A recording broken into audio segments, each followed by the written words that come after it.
지금부터 내가 해주는 얘기 들어주겠니? 할렐루야. 1월 8일 금요일 새벽입니다. 오늘도 마음을 다해서 하나님께 예배 올려드리겠습니다. 저 멀리 뵈는 나의 시온성 1절 찬양합니다. 저 멀리 뵈는 나의 시온성, 오 거룩한 곳 아버지 집, 내 사모하는 집에 가고자 한 밤을 세웠네. 저 망망한 바다 위에 이 몸이 상할지라도 오늘은 이곳 내일은 저곳 주 복음 전하리. 아멘. 오늘은 누가복음 3장 15절부터 38절 말씀을 통해서 주님 주시는 은혜를 누리길 원합니다. 누가복음 3장 15절부터 38절 말씀 중에서 제가 17절까지만 봉독해 드리겠습니다. 백성들이 바라고 기다림으로 모든 사람들이 요한을 혹 그리스도신가 심중에 생각하니, 요한이 모든 사람에게 대답하여 이르되 나는 물론 너희에게 세례를 베풀거니와 나보다 능력이 많으신 이가 오시나니 나는 그의 신발끈을 풀기도 감당하지 못하겠노라. 그는 성령과 불로 너희에게 세례를 베푸실 것이요 손에 키를 들고 자기의 타작마당을 정하게 하사 알곡은 모아 곳간에 들이고 쭉정이는 꺼지지 않는 불에 태우시리라. 아멘. 오늘은 바라고 기다리던 나라, 바라고 기다리던 나라라는 제목으로 하나님 말씀을 상고하겠습니다. 15절에 보면 백성들이 바라고 기다림으로 모든 사람들이 요한을 혹 그리스도신가 심중에 생각하니, 백성들이 바라고 기다렸다라고 합니다. 누구를 기다리신 것입니까? 바로 그리스도 메시아를 기다린 것입니다. 메시아가 어떤 분입니까? 다윗의 왕권을 회복하시는 분이죠. 그 영광스럽고 찬란했던 다윗의 나라를 다시 세우실 분을 그들은 기다리고 기다렸던 것입니다. 그런데 요한이 뭐라고 말합니까? 그 나라, 그 영광스러운 나라에 들어가려면 회개에 합당한 열매를 맺어야 한다고 했습니다. 그래서 그들은 회개에 합당한 열매를 맺기를 원하는 마음으로 회개하고 또 요한에게 세례를 받았습니다. 이것은 참으로 귀하고 거룩한 일이었죠. 그런데 이 일들을 하면서 그들은 참 큰 영적 감흥을 받았던 것 같아요. 여러분, 사람이 하나님 앞에 내가 서 있다라는 생각만으로도 얼마나 큰 감격을 줍니까? 그런데 하나님 앞에서 바르게 살고 싶고 그 나라에 들어가고 싶다, 세례 요한이 선지자가 들어갈 수 있다 라고 말할 때 그들에게 얼마나 큰 감동이 있었겠습니까? 그들은 회개하고 세례를 받고 회개의 열매를 맺기를 결단하는 그 과정을 통해서 큰 영적인 감흥을 느꼈을 것입니다. 자, 그런데 바로 그 은혜가 큰 착각을 하게 만들었죠. 바로 세례 요한이 메시아가 아닐까, 세례 요한이 새로 오신 왕이 아닐까 하는 생각을 하는 그런 착각을 하도록 했던 겁니다. 이것을 알게 된 세례 요한은 금방 그들의 생각을 바로 잡아주게 됩니다. 16절 17절 요한이 모든 사람에게 대답하여 이르되 나는 물론 너희에게 세례를 베풀거니와 나보다 능력이 많으신 이가 오시나니 나는 그의 신발끈을 풀기도 감당하지 못하겠노라.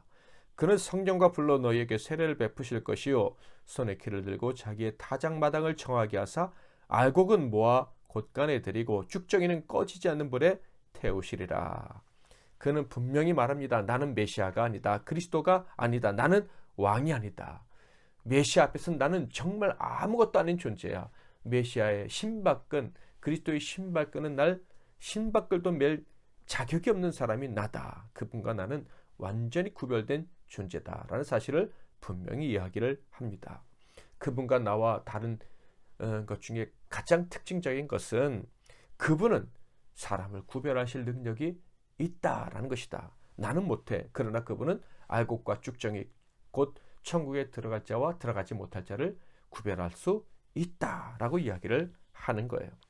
나는 그저 회개를 외치고 세례를 주지만 천국을 보장할 수 없다. 너희들의 진심을 내가 확인할 수도 없다. 그러나 그분은 아신다라고 이야기를 하는 거예요. 그래서 사도 바울은 이렇게 얘기했죠. 이 복음이 이미 너희에게 이름에 너희가 참으로 듣고 하나님의 은혜를 깨달은 날부터 너희 중에서와 같이 또한 온 천하에서도 열매를 맺어 자라는도다.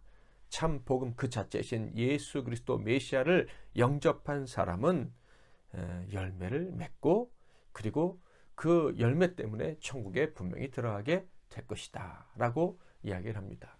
내가 열매를 맺으라고 말했지만 너희들이 정말 열매를 맺을지 안 맺을지 알 수 없어. 그러나 너희가 그분의 말을 듣고 그분을 통해서 세례를 받게 된다면 너희들이 열매를 맺을 수가 있고 그래서 천국 백성이라는 확신을 가지고 살아갈 수 있을 거야. 이렇게 이야기를 한 것이죠. 자, 그런데 인간적으로 생각해 보면 요한이 이렇게 자기가 메시아가 아니라는 것을 부인한 이 사실은 참으로 놀라운 것이다 하는 생각을 하게 됩니다. 요한은 어떤 사람이었습니까? 빈들에서 혼자 살았던 사람입니다.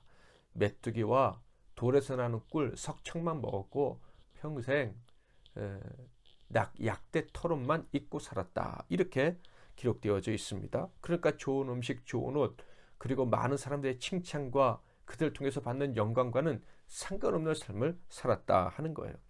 그런데 어느 날 갑자기 사람들이 그를 높여줍니다. 아, 당신이 메시아 같아요. 일반적인 사람이라면 혹은 저라면 내가 이 정도 영광을 누려도 되지 않나? 하는 생각을 할 수도 있었을 것 같습니다. 사람들이 이렇게 칭찬해 주면서 높여줄 때 가만 생각해 보니 인간적으로는 예수가 자기 사촌 동생뻘 6개월 늦게 태어난 동생인데 그에게 영광을 다 물려주고 나는 이렇게 힘들게 외롭게 산다는 것은 조금 억울하다 하는 생각을 할 수 있지 않았을까 하는 생각도 드는 거예요. 그런데 세례 요한은요 조금도 흔들림이 없었습니다. 심지어 그는 흥하여야 되겠고 나는 망해야 된다라는 이야기까지 했다는 것을 우리는 알고 있습니다. 자, 분명 메시아는요 하나님 나라를 이루실 분이에요. 세례 요한은 그것을 선전했습니다. 그는요 예수를 자랑한 사람이에요. 그리고 그 나라가 임했다고 외친 사람이에요.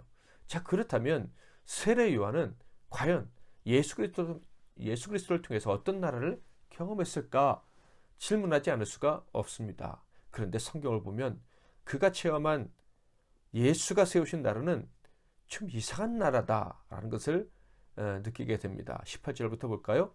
또 그 밖에 여러 가지로 권하여 백성에게 좋은 소식을 전하였으나 분봉왕 헤롯은 그의 동생의 아내 헤로디아의 일과 또 자기가 행한 모든 악할 일로 말미암아 요한에게 책망을 받고 그 위에 한 가지 악을 더하여 요한을 옥에 가두니라.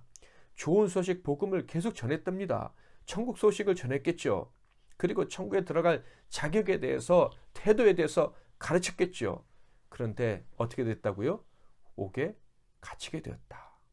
하나님 나라가 오셨는데 이 세례 요한에게 영향을 끼친 나라는 세상 나라다. 근데 어느 정도의 영향을 끼쳤느냐? 옥에 가두고 심지어 그의 목숨까지 뺏었다 하는 거예요.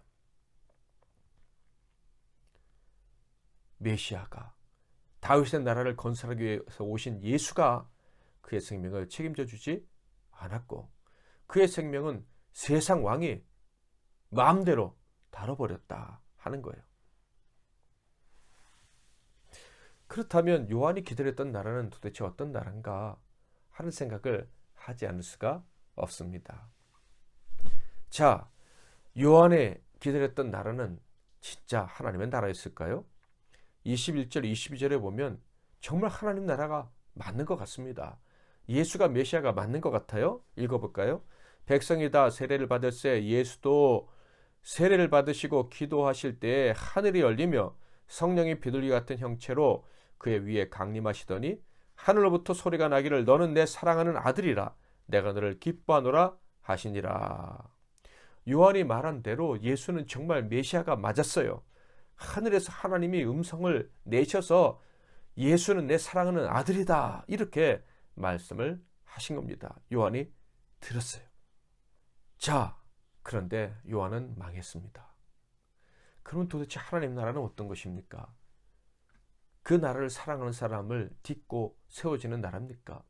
그 나라를 사랑하는 백성, 그 백성을 그 나라에서 영광스럽게 살게 해야 메시아고 그 메시아가 세운 나라가 아니겠습니까? 그런데 예수의 나라는 요한의 실패를 딛고 일어선 것 같은 그런 생각이 듭니다. 자, 그런데 이런 질문에 답은 하지 않으시고 갑자기 성경은 예수의 족보를 우리에게 알려주고 있어요. 그것이 23절부터 38절까지 길게 기록되어져 있습니다. 자, 왜 여기에 족보를 기록하셨을까? 저는 이런 생각을 해봤어요. 족보를 쭉 읽어보면 의로운 사람, 유명한 사람도 있지만요, 악한 사람도 있고 전혀 이름을 알 수가 없는, 누군지 알 수도 없는 사람도 있습니다. 심지어 마태복음에 보면은 창녀였던 사람의 이름도, 이방인이었던 여인의 이름도 기록되어 있다는 것을 알 수가 있습니다. 유다같이 이방 여인과 결혼했던 사람도 있고요. 예수님이 이 족보에 들어가는 것이 옳은가 하는 생각이 들었습니다. 예수의 족보가 깨끗하지 않다는 생각이 들고 부끄럽다는 생각마저 들 수 있다라는 것 때문이죠. 차라리 이 족보를 기록하지 않았으면 더 좋지 않았을까 하는 생각도 해보았습니다. 그런데 분명한 것은 예수님은 그 족보에 들어가시는 것과 그리고 다윗과 그 모든 사람들의 후손이 되는 것에 대해서 부끄러워하지 않으셨다는 것을 이 족보를 통해서 알 수가 있습니다. 저는 여기서 세례 요한의 모습과 예수님의 모습이 겹쳐진다 하는 생각이 들었어요. 영어로 오버랩된다 그러지 않습니까? 어떤 면에서 공통점이 있다고 느껴졌느냐 하면 천국을 위해 사는 사람들은 그 나라를 위해서라면 초라해지고 작아져도 괜찮다, 망하고 죽어도 괜찮다 하는 거예요. 이것이 예수와 그리고 세례 요한의 공통점으로 제게 다가왔습니다. 여러분에게는 그것이 느껴졌는지 모르겠습니다. 사랑하는 성도 여러분, 저와 여러분은 하나님 나라 백성입니다. 그 나라를 기다리고 자랑하면서 소망하면서 살고 있습니다. 자, 그런데 여기서 우리는 우리 스스로에게 좀 질문해 봤으면 좋겠어요. 그게 진심이냐는 거예요. 정말 하나님 나라를 기다리고 바라느냐? 그 나라를 정말 사람들에게 자랑하고 싶고 그래서 사람들에게 주님의 전에 나오라고 예수 믿으라고 외치는 것이냐 하는 것이 진심이냐 하는 거예요. 혹시 하나님 나라를 이야기는 하긴 하지만 내 나라를 더 소중히 여기고 하나님 나라가 정말 소중하다고 생각해서 외치지만 내 나라가 부끄러워지고 초라해지고 심지어 망해버리면 하나님 나라도 잊어버리는 사람은 아닌가 하는 생각이 드는 거예요. 사랑하는 성도 여러분, 요즘 얼마나 신앙생활하기 어렵습니까? 코로나 때문에 내 신앙이 진짜인가? 가짜인가 하는 생각마저 우리에게 순간순간 불쑥불쑥 찾아옵니다. 이 땅의 나라가 초라해지고 이 땅에 살기 힘드니 내가 하나님 나라를 향한 소망이 진짜였나 하는 생각이 든다, 이런 얘기예요. 여러분, 오늘 성경을 다시 한번 생각해 볼까요? 세례 요한의 망함으로 예수님이 흥하게 되셨습니다. 세례 요한은 그것이 기뻤어요. 근데 예수님 어떠했습니까? 예수님 역시 낮아짐으로 그리고 십자가에서 죽으심으로 우리를 높여주시고 우리를 의롭다 하심을 기뻐하셨습니다. 사랑하는 성도 여러분, 우리가 정말 하나님의 백성이라면 세례 요한의 길, 예수님의 길 따라갈 수 있어야 되지 않겠습니까? 지금 초라하다고 느껴질 때, 내 신앙이 별거 아니라고 느껴질 때, 사람들이 우리의 믿음을 인정해 주지 않을 때, 이때 더 하나님 나라를 사랑하고 있다는 우리 자신을 증명할 수 있으면 좋겠습니다. 내가 정말 하나님 나라를 바라는 사람이라는 거, 이 세상의 나라가 무너지는 것처럼 느낄 때 증명해 보지 않으시겠습니까? 저 멀리 뵈는 나의 시온성 2절 찬양하겠습니다. 아득한 나의 갈 길 다가고 저 동산에서 편히 쉴 때 내 고생하는 모든 일들을 주께서 하시리. 빈들이나 사막에서 이 몸이 고날지라도 오 내 주 예수 날 사랑하사 날 지켜주시리.